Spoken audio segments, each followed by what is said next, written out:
Hello again. This is Nick Roach, outside on the veranda again, nice day. And fun little talk today entitled, Is it a bottle? In brackets, keeping it simple. Is it a bottle?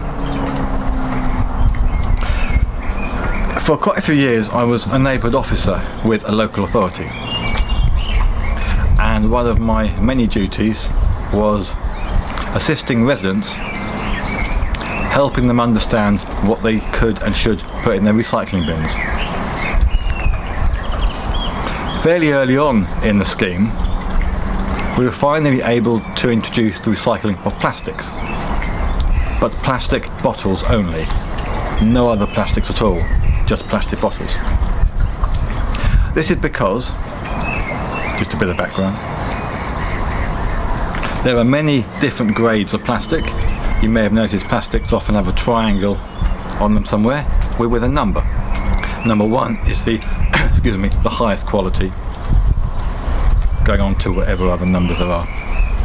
And we had a contract with our recycling plant, who separated all the waste, the recycling, and would sell it on, that they could sell on plastic bottles only, because they are always quality 1 and 2, always. And when the recycling is sorted, the machines weren't able to sort the plastics.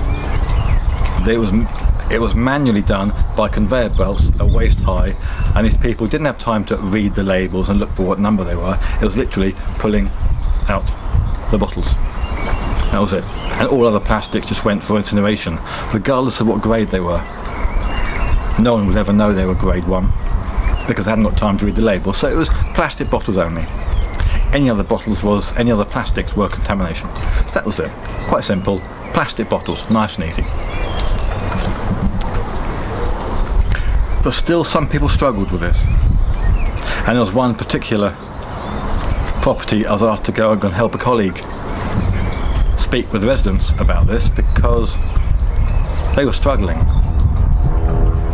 And so myself and my colleague stood at this lady's front door, and I explained to her what I just explained to you about plastic bottles only, and I explained why. She went in the flat and got her recycling bin and brought it over the front door and began pulling out all the plastic items. First one, let's say, was a margarine container. She says, "What about this?" And I said, "Is it a plastic bottle?" She went, "No." I said, "Then no." Then she reached inside and pulled out, let's say, a yogurt container. "What about this?" And I'd say again, "Is it a bottle?" "No." Then no. Reach inside and pull out a plastic bottle. "What about this?" And I would say, "Is it a bottle?" And she said, "Yes." I said, "Then yes." And this amazingly went on for quite a few minutes, as she pulled out every single plastic item in her bin and asked me, "What about this?" So, why am I telling you this? Well, some of my conversations with people have begun to feel a lot like that.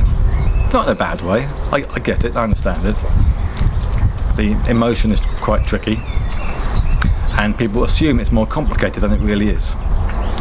But quite often people would give me a scenario, and I'll explain to them the point is to be conscious and aware, see what needs to be done, but act from that position of being conscious and aware. And they'd then say, "But what about this example? Booking a holiday, for example." And I would say, "Well, be conscious and aware and act from there." And then they or someone else would throw up another example. "But what about this?" You can see the theme here. If you're conscious and aware, you act from there. "But what about this? But what about that? But what about this?"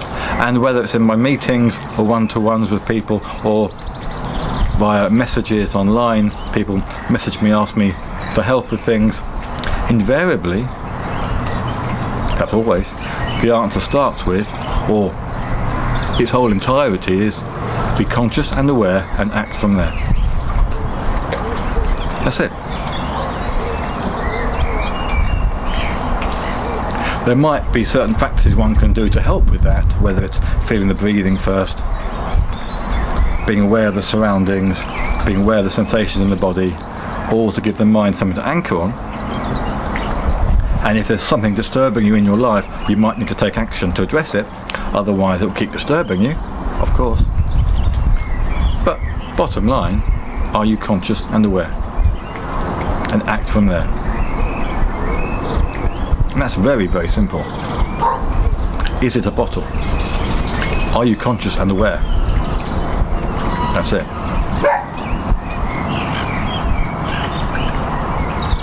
I'm trying to think of something else to elaborate to make this longer, but there's no need, is there?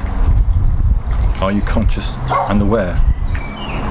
And then when the person gets this, they end up messaging me, purely telling me, at the moment it's difficult, or thanks Nick, after I messaged you it got better, I'm okay again now. It's difficult and it's fine now. It's difficult, it's fine now. But either way, it's working. I'm doing it.